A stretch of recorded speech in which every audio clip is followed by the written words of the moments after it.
The Bahamas. The oldest buildings in the Bahamas are mainly clustered around its capital, Nassau, on the northern edge of New Providence Island. But strangely, and you are going to find this strange, there is a religious structure in the Bahamas that dates to well before Columbus first got there. And it wasn't built by the indigenous Lucayan people. No. Instead, it's the cloisters of a medieval French monastery built sometime between the 12th and 13th centuries that was transplanted to the so-called Versailles Gardens of the clearly very fancy Oceans Club Resort on Paradise Island. And by the way, a cloister is part of a medieval monastic complex that allowed communication between different buildings in the complex, because it was just an arched walkway surrounding a central open court. And it's where the monks would do things like study and contemplate. Apparently it's even visible in the background of some shots from the beginning of Casino Royale, because that's where part of the movie was filmed. The cloisters was reassembled here in 1968 for the guy who redeveloped the island into the tourist haven it is today, partially by changing Paradise Island's original name, which was Hog Island. And that was American businessman George Huntington Hartford II. But the cloisters itself was originally purchased and shipped to America from southwestern France by William Randolph Hearst, the media magnate who inspired Citizen Kane. And most bizarre of all, this is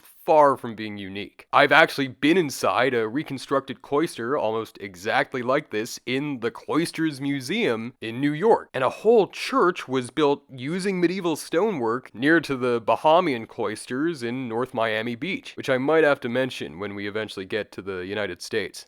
Both this church and the Bahamian cloister are in the New World because of Hearst. I mean, the guy was so unbelievably filthy rich in the 20s that he could compulsively buy entire medieval buildings from France and Spain and then ship them back to America in crates. Originally, these were intended to decorate his villas, which he did to some extent with his castle in California, but eventually his finances went into decline and the ancient churches he disassembled were put into storage. A plaque at the Oceans Club claims that the cloisters originally comes from a place called Montrejau, a misspelled version of Montrejau, a village near Toulouse, which did indeed have its own Augustinian monastery at one point. Some of the more mobile artifacts from the monastery are now in French museums, like this marble altar now in the Muséum de Cluny in Paris. But a recent paper by one Céline Bruget makes the case that this cloisters is actually a Frankenstein hodgepodge of architectural elements taken from completely different abbeys scattered around the Pyrenees, and a couple elements seem to be early 20th century imitations. But regardless of all that, the cloisters is now mainly used as a ritzy wedding venue. So unless Atlantis is sitting somewhere underwater down here, this just takes the cake. But that sort of feels a bit like cheating. First off, you can't even access the cloisters if you're not a paying guest of the hotel, though it is somewhat visible from a nearby road. The design isn't original, this thing barely even has a roof since cloisters are intended to be open-aired,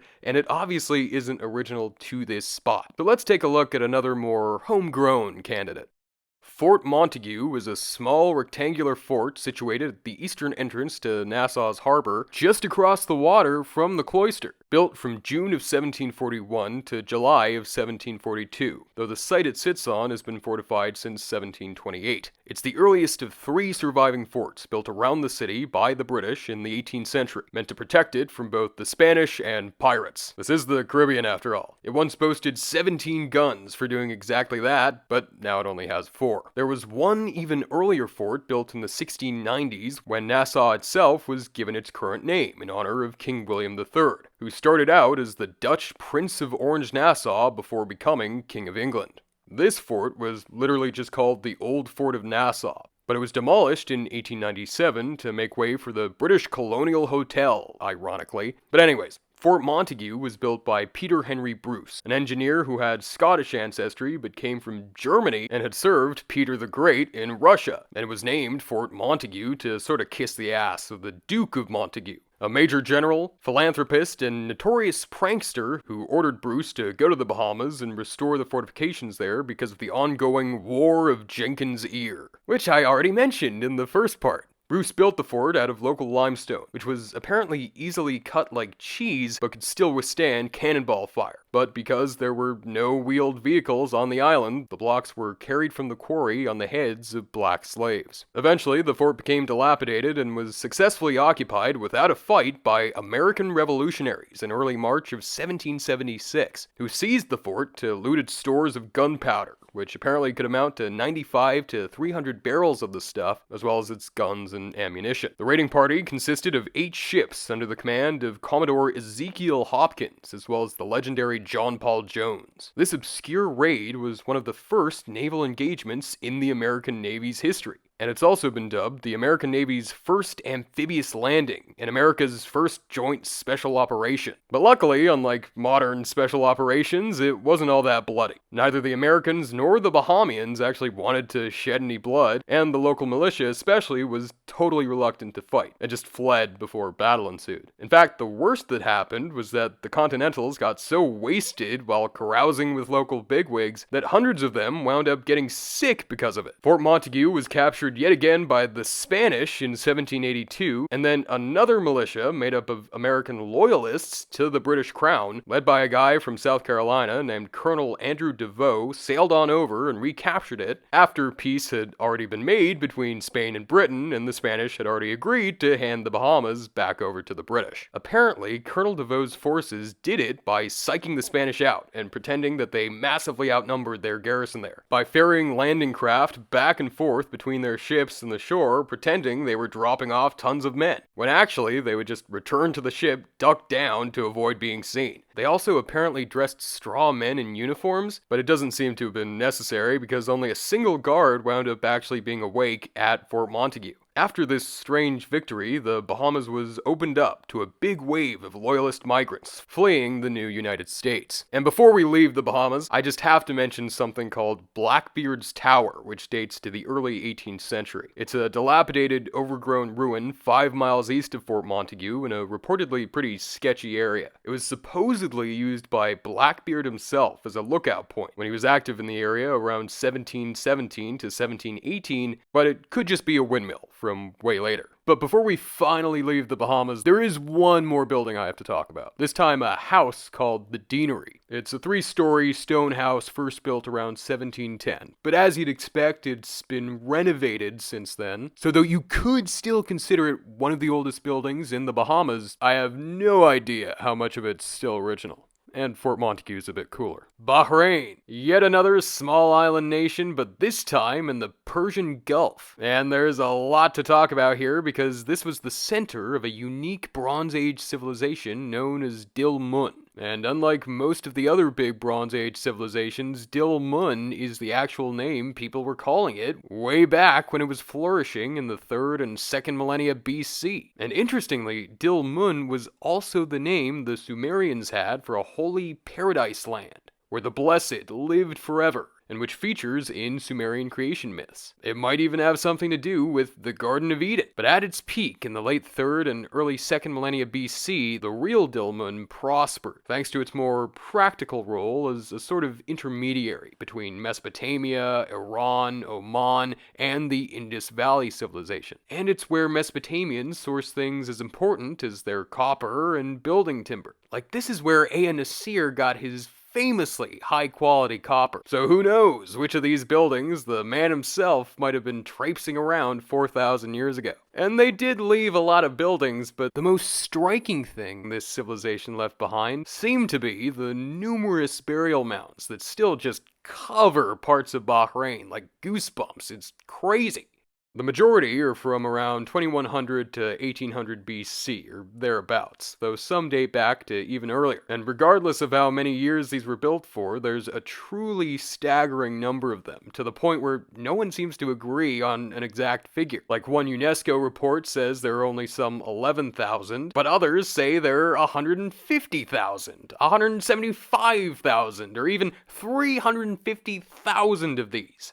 Or at least there were at one point. So it's very possible that the wealth brought into Bahrain from being such an important commercial center allowed the entire population to have one of these things built for them. Plus, there were migrants from elsewhere and pilgrims from Mesopotamia or Arabia. wanting their deceased relatives to have access to paradise. Though even despite how many mounds there are, the majority still contain multiple people. So it's even possible that this burial mound industry was the catalyst for Dilmun becoming such a big trade hub in the first place. And you could actually argue that these things are buildings, because their insides are made out of stone, and originally they looked more like low cylindrical towers that contained stone burial kists. And some photos do seem to suggest that you can, or at least could, maybe squeeze your way into them. The 17 so-called royal mounds, some over 20 meters tall, were each likely once 2 stories tall. And to add to how impressive they were often built using stone quarried from the even smaller islands adjacent to Bahrain, so they had to be shipped over. Royal Burial Mound 11 even features a 2-story burial chamber that retains its roof, so maybe this could be considered the island's oldest roofed building. The only thing is, it doesn't seem like there's enough space in there for more than a couple bodies, let alone a living guy trying to stand up.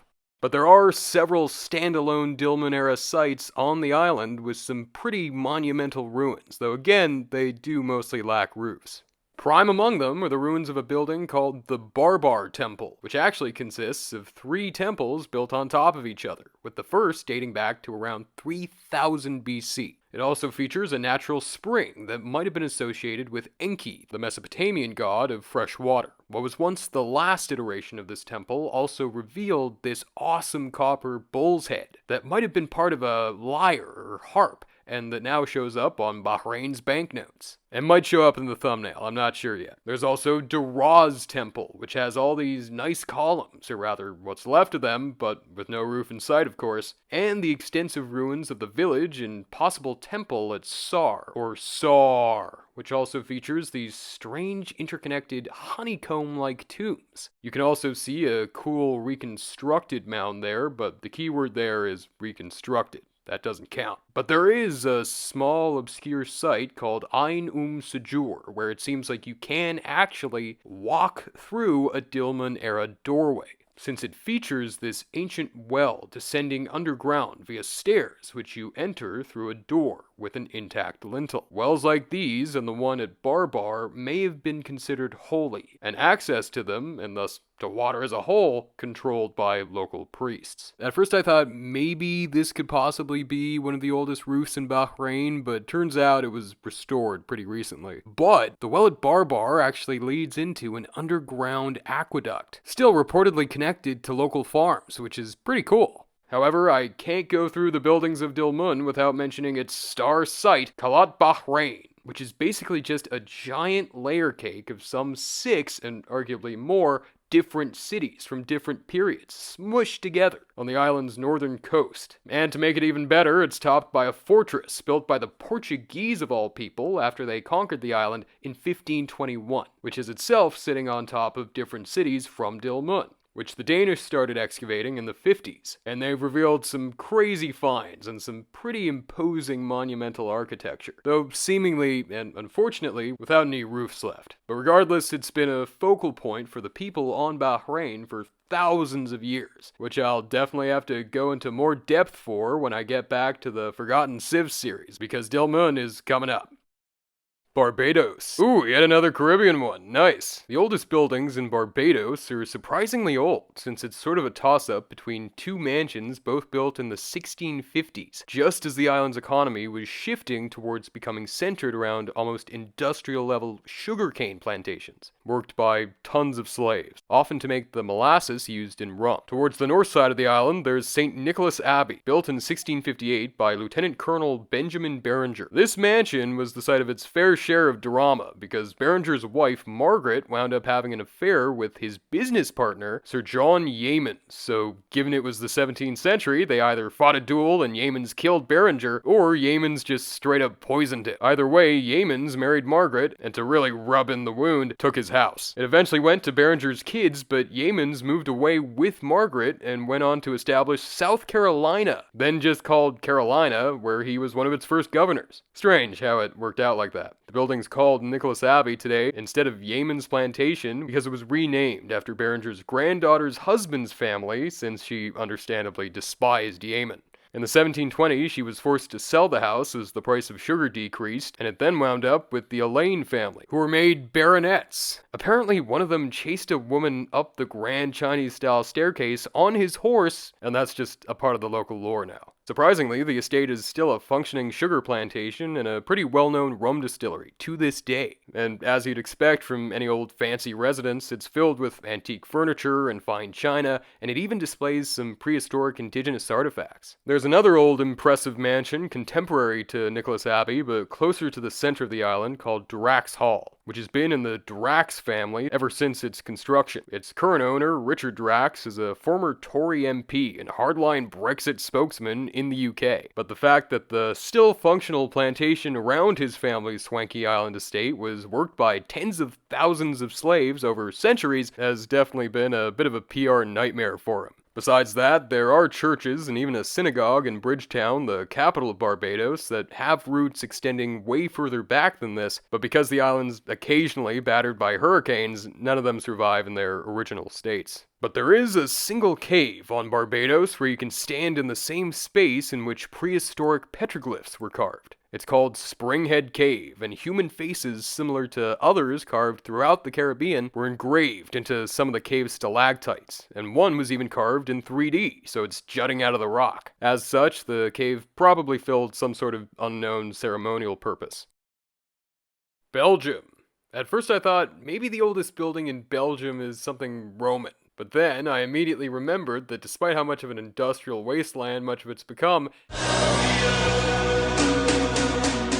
it's also absolutely filled with prehistoric monuments, like barrow cemeteries from the Bronze Age and massive megaliths from the Neolithic. They often come in the form of these shockingly tall, solitary menhirs, but they also include dolmen tombs with intact roofs. But I might as well mention the Roman stuff, because there is some of it, especially around the ancient cities of Tongeren near Maastricht in the northeast, and Arlon near Luxembourg in the southeast, which both have pretty well-preserved Roman walls. Tongeren once went by Atwatuca Tungrorum, which is a crazy name, I know, but it was named after the local Gallic tribe, the Audouatuki. The most imposing Roman structures in their namesake city have to be the remains of this 4.5 kilometer long, 6 meter tall Roman wall, which includes a bunch of somewhat well-preserved towers that were understandably reused in the Middle Ages. The best example of that being the so-called Velinx Tower. Close by, there's a museum known as the Tesseum next to the Basilica of Our Lady of Tongeren, where you can see the foundations of an ancient bathhouse and the first iterations of its church, possibly begun by the city's first bishop, Saint Servatius, back in the 4th century. The standout ancient structures in Arlon, once known as Orolanum, are even more towers that have a bit more imaginative names. The Jupiter Tower and the Neptune Tower, which was accidentally discovered in 1948 and named after a nice little relief of Neptune found at the site. And like with anywhere else the Romans occupied, there are tons of villas scattered across the countryside, like this substantial villa at Habay. But as you can see, there's nowhere in any of these sites where you can actually stand under ancient Roman masonry, except maybe this part of the Tesseum.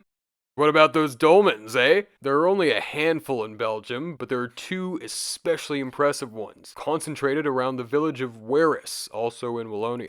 The biggest is the Dolmen du Nord Weris 1, which is very long and capped by two enormous stones. The two dolmens here are of a type called allées couvertes, or covered alleys. And this one was discovered and then restored in 1906 by a guy named Alain Chameau. And I don't 100% know what restored means, but given the enormous size of these stones, let's just assume they've basically been in the same place since the Stone Age. 1,500 meters to the south, and likely aligned to this, is the far less spacious and originally subterranean Dolmen of Opagna, or the Dolmen du Sud Weris II, which was originally covered by an earthen tumulus that was removed to reveal it in 1888, when it was found to contain things like human remains, flint scrapers, polished stone axes, and supposedly crude pottery. Now all since lost, apparently, which is a shame, but unlike the other one, you can't exactly stand in this one since it's only 0.6 meters tall, and I have no idea how you'd stuff yourself through the U-shaped entrance slab.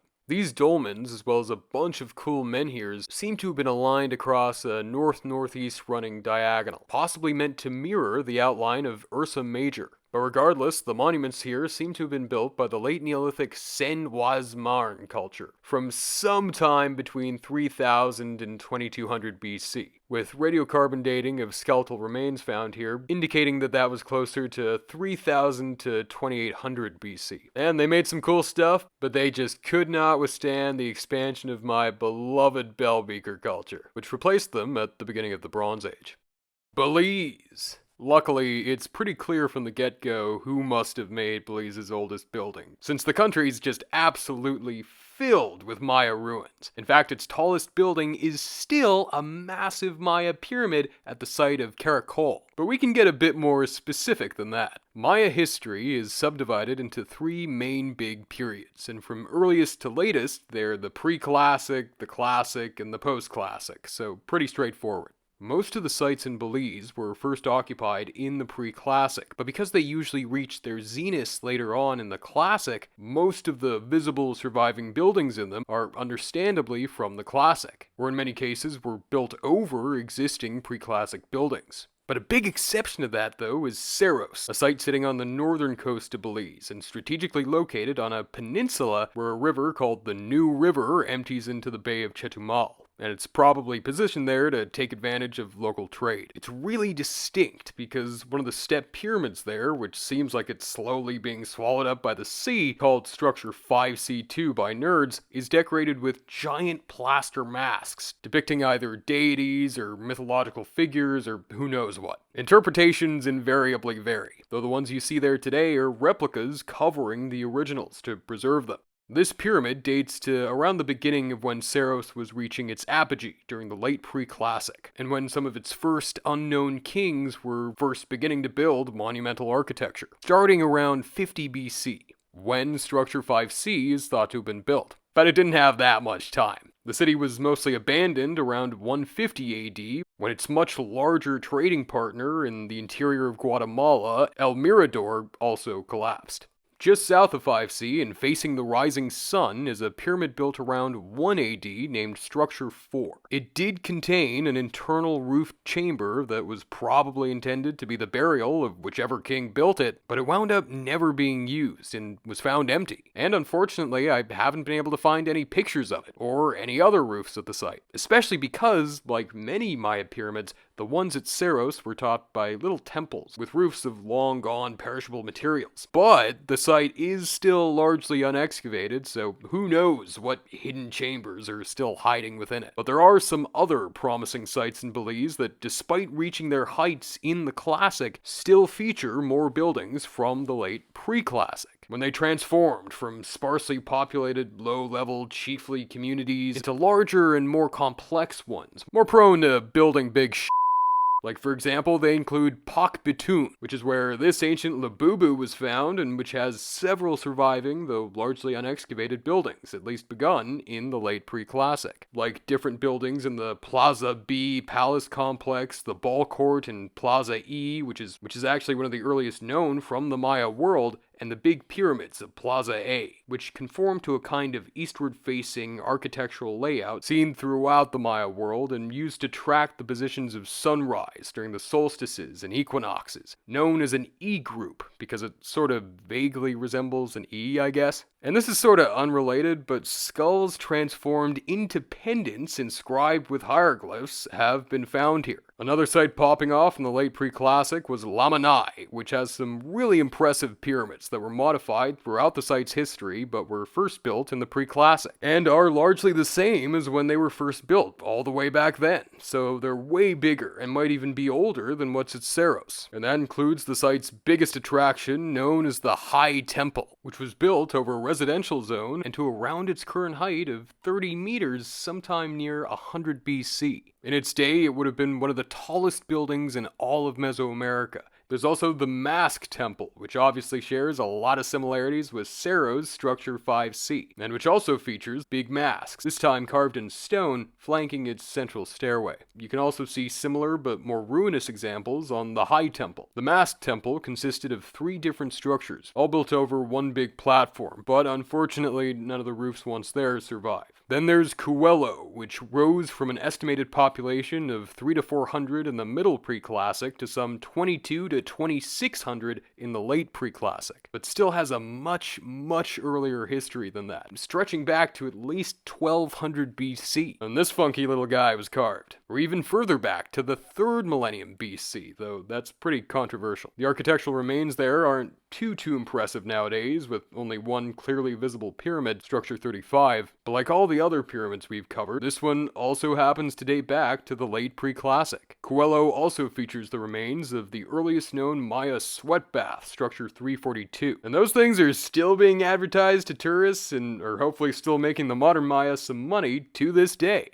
So as you've seen, none of these buildings really have any clear surviving roofs or internal chambers, despite their impressive sizes. But as much as I am a stickler for my roof rule, it would be a tragedy to not count these. Though otherwise, if you really want to step in Belize's oldest room, you'd probably be able to find them among the cinnabar-covered royal tombs of Caracol, dating to the succeeding Classic period. I'm pretty sure archaeologists are the only ones allowed in, but who knows. Benin. Benin is named after the great ancient kingdom of Benin, whose palaces were famously looted by the British. But ironically, the city was centered around Benin City is actually in neighboring Nigeria. But our modern Benin was actually the center of its own influential kingdom, the Kingdom of Dahomey, also known as Abomey, because that's the city it was based in.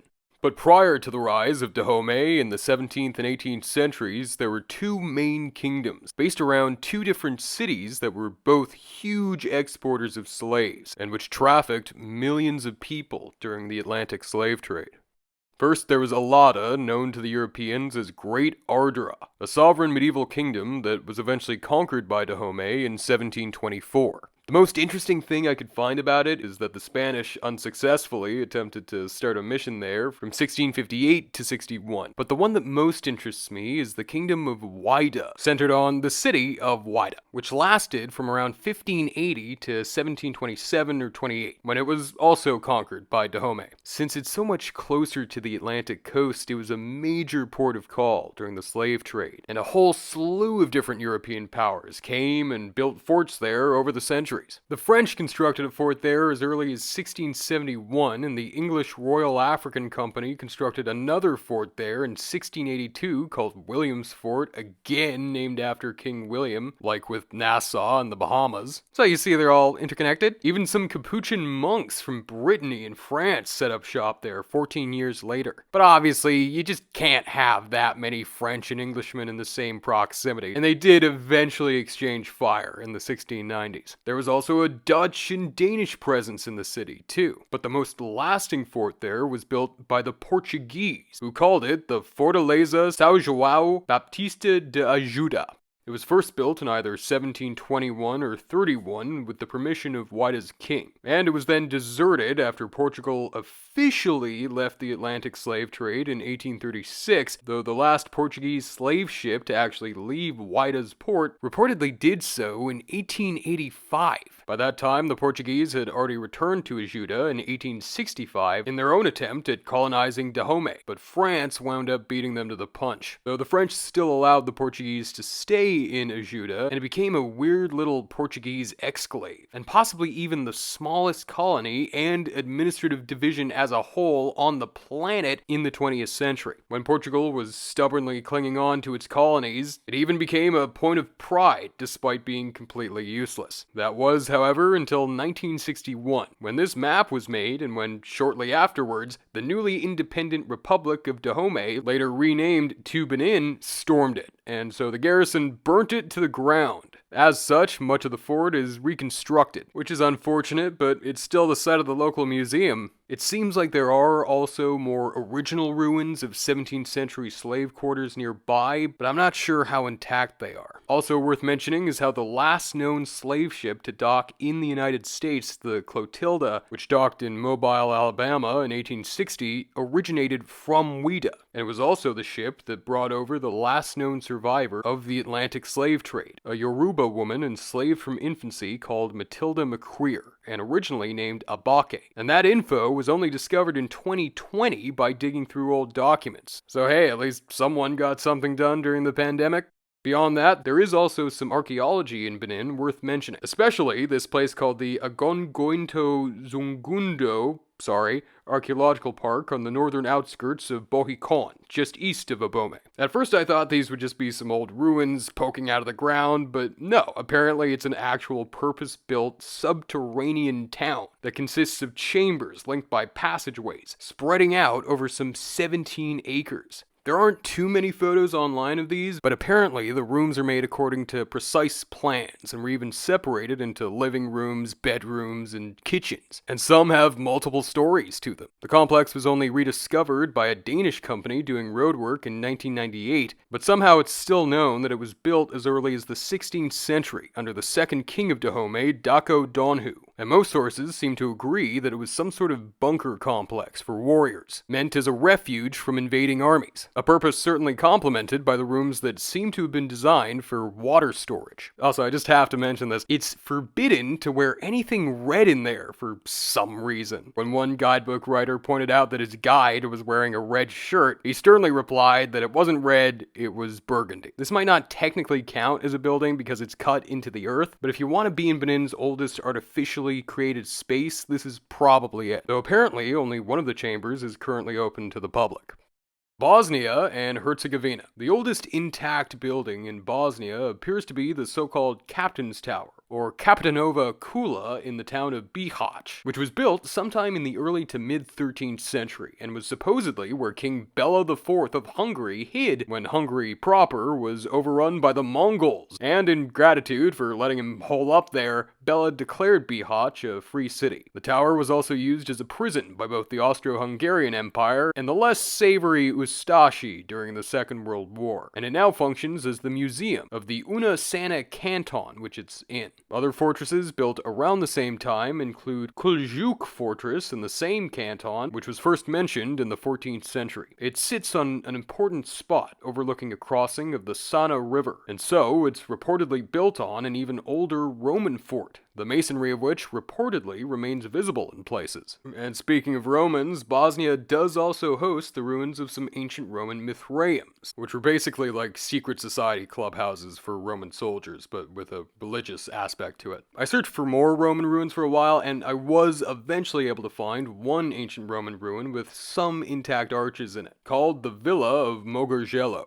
But even older than those, there's some really impressive Iron Age Illyrian hill forts in the southwest near Mostar, like Osanjici, also known as Daorsan, as well as Svanograd and Palog. The latter two just sort of look like piles of boulders, but Daorsan's Cyclopean walls still look pretty imposing. The fort was destroyed by the Romans, but beforehand it had been the center of the Illyrian Daorsi tribe, which was influenced by the Greeks and minted some pretty cool coins in the first half of the 2nd century BC. But unfortunately, I don't see any intact roofs, so I can only put this down as an honorable mention.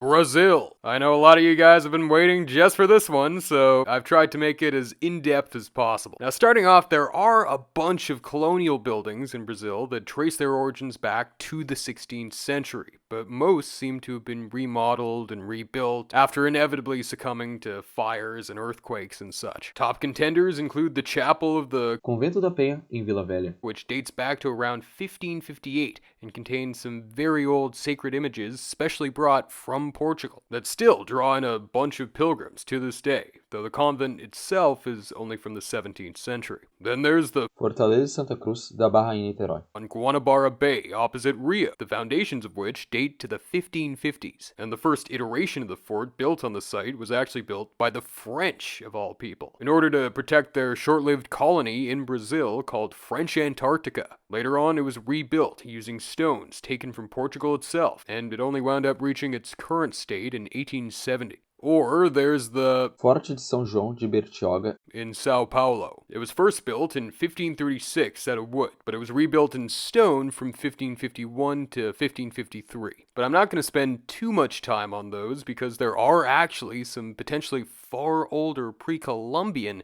or rather pre-Cabral, constructions spread throughout Brazil. like for example along its southern coasts, and along some of its rivers nearby, especially in the state of Santa Catarina, you can still see massive midden mounds, known as Sambaquis. that were left behind by the semi-sedentary fisher hunter-gatherers who lived in the area from roughly 10,000 or 8,000 to 1,000 or 600 years ago. These massive mounds are mostly made out of shells, fish bones, and utensils made of stone and bone that grew over centuries and centuries as the same spots were used again and again to discard what was left of communal feasts. But they clearly weren't just landfills, because they were also where numerous people were buried. There are even some special burials that might have belonged to religious leaders and contained these neat stone sculptures of animals. The Tupi-Guarani and Je peoples from further inland, who eventually had to deal with the Portuguese, seem to have gradually replaced, or at least influenced, the original builders of these sambaquis, known today as the sambaqueiros, but they still wound up leaving some of their own burials and pottery in the sambaquis too. Now, these sambaquis still aren't exactly buildings per se, but the biggest of them are still huge, reportedly being up to around 30 meters tall. Just take a look at these ones, called Figueirinha. 1 and 2, or this one called Santa Marta Sambaqui. Plus, we're just getting started. There's a way bigger chance that you've already heard about the incredible geometric earthworks in ancient towns that have just recently been uncovered deep in the Amazon,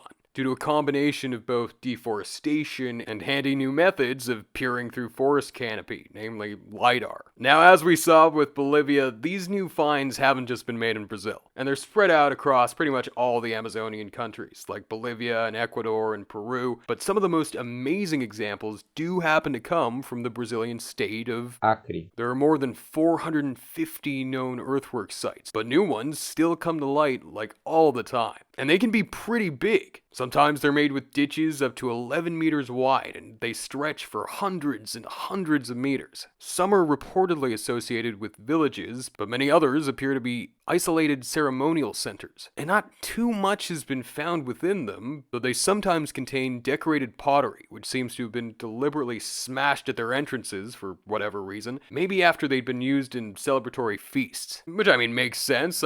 Smashing pottery after a big feast is a tradition found across the world that continues up to this day. But regardless, these things still aren't fully understood, at all, which is made clear when you try to ascertain when exactly they were made. Some sources say they started being built 4,000 years ago, 3,200 years ago, 2,600 years ago, or 2,000 years ago. But most sources do agree that they were probably abandoned sometime in the 13th or 14th centuries for unknown reasons, though it might have had something to do with the ceiling in population growth being reached, or drought, or conflict, or all that combined.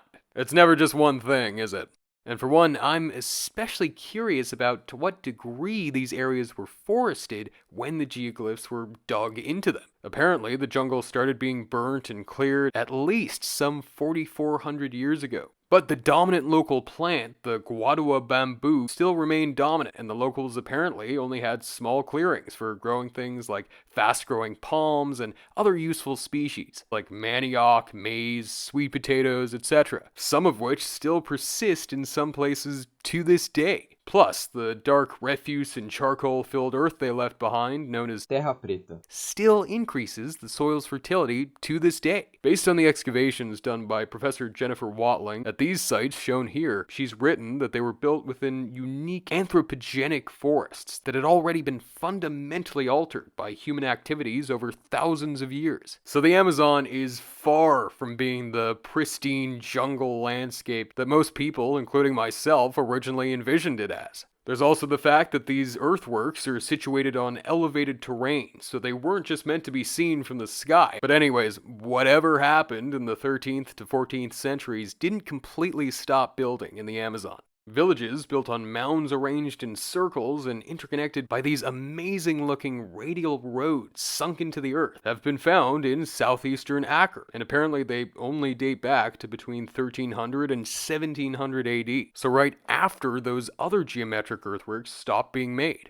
And in the upper Xingu region of Mato Grosso. there are these other 400 to 500-year-old villages likely built by the ancestors of the modern Kukure people and arranged in these clusters connected by yet more roads. Getting back on track, as you've been able to see, none of these earthworks could ever really count as roofed buildings, despite their impressive scale. However, I was able to find a series of prehistoric megaliths in Brazil that do actually retain their original stone roofs to an extent. Like in the far north of Brazil, in Amapá state, you can find the Parque Arqueológico do Solstício. also sometimes known as the Calçoene. Stone Circle, after the municipality it's in, or more sensationally as the Stonehenge of the Amazon. And that's because there's a lot of speculation that it was used as an astronomical observatory, used to mark the transition between the area's sunny and rainy periods. It's composed of 127 big granite blocks brought from a river some 2 miles away, and they're paced at regular intervals and span a diameter of some 30 meters along the top of a hill. As you can see, some of these blocks are pretty enormous, and the thin central monolith is anywhere between 2.5 to 4 meters tall, depending on the source. And this same stone also provides the best evidence that this site was used as an astronomical observatory, since it seems to be oriented towards the trajectory of the sun during the winter solstice on December 21st or 22nd, because the sun appears to sort of descend down the rock as the day goes by, and thus probably marks the beginning of the area's rainy season.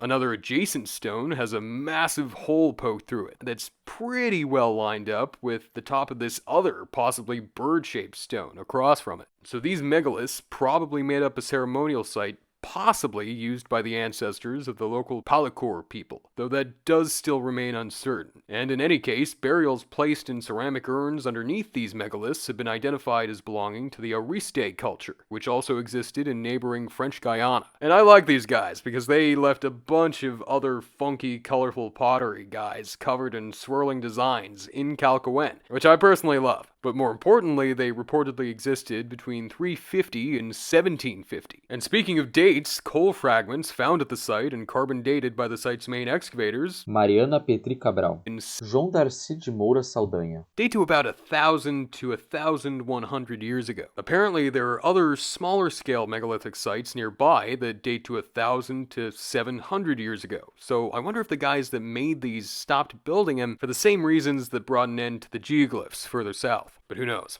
Anyways, it looks like there are definitely some rocks sort of tented together here, but there might be some way larger dolmen tombs elsewhere in Brazil.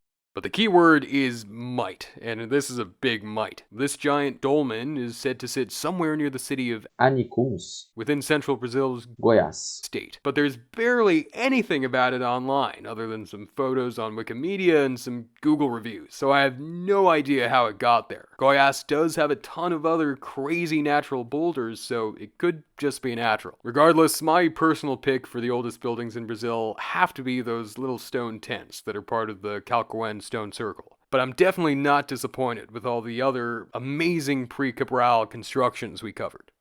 Thank you guys so much for watching. I'd like to extend a special thank you to Homo Mistreo on the Discord server, who was the one pronouncing all those Portuguese phrases, and to address another elephant in the room. Yeah, I didn't get all of the B countries, unfortunately. I missed Bangladesh, Bhutan, Bolivia, Belarus, Botswana, and Burkina Faso. And how could I forget Burundi, Brunei, and Bulgaria, even though I prepared scripts and recordings for all of them. So for now, I guess those will just have to go on the Patreon, but I will probably include them in the next part. Anyways, here's an updated map of all the places we've covered so far, and it seems like now it's time to thank my esteemed patrons, Drew Singal, Bajun, Harrison Timperley, Doc Bossman, Kevin Ryan, Ayanami Amamami, Bomb Tombadil, Danny Banani, Little Bluebird, James Kirk, Bugo420, Alyssa P, Mark Elliott Cullen, Shemek Wierzbitsky, Jack Lester, Mithridates, Jake the Snake, Liv Buller, Have a Cigar, Alex Clark, Jess Sullivan, Akyune, Mark Kropnik, Miha Nidog, Michael, Daisies for Ghosts, Prince of Men,